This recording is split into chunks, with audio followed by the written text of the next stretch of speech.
یه سر CR7 به کل بدنشون میارزه. آنتونی در کل فوتبالش 38 گل زده. سانچو در کریر فوتبالیش 84 گل زده. مارسیال در دوران فوتبالش 106 گل زده. مارکوس رشفورد در این سالهای فوتبالش فقط 144 گل زده، در حالی که کریس رونالدو فقط با سر 146 گل زده که از کل گل‌های زده اون بازیکن‌ها بیشتر بوده. اون وقت یه عده میگن کریس رونالدو به درد یونایتد نمیخورد.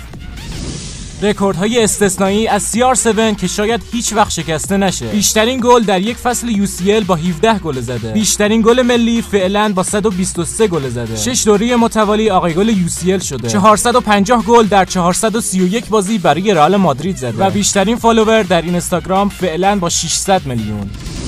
سالهای رویایی برای CR7. مثلث MSN از سال 2013 تا 2018 یک توپ طلا، یک قهرمانی چمپیونز لیگ و 90 گل در لیگ قهرمانان داشته، در حالی که رونالدو در همین سالها 4 توپ طلا، 4 قهرمانی چمپیونز لیگ و 84 گل در UCL زده.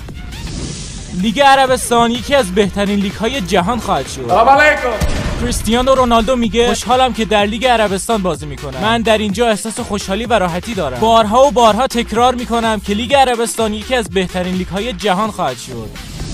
کریستیانو رونالدو درباره رقابتش با مسی گفته کسی که کریستیانو رو دوست داره نیازی به متنفر بودن از مسی نداره. هر دوی ما تاریخ فوتبال رو تغییر دادیم و این قابل احترامه. این رقابت به پایان رسیده. ما اکنون در عربستان سعودی و آمریکا کارهای بزرگ انجام میدیم.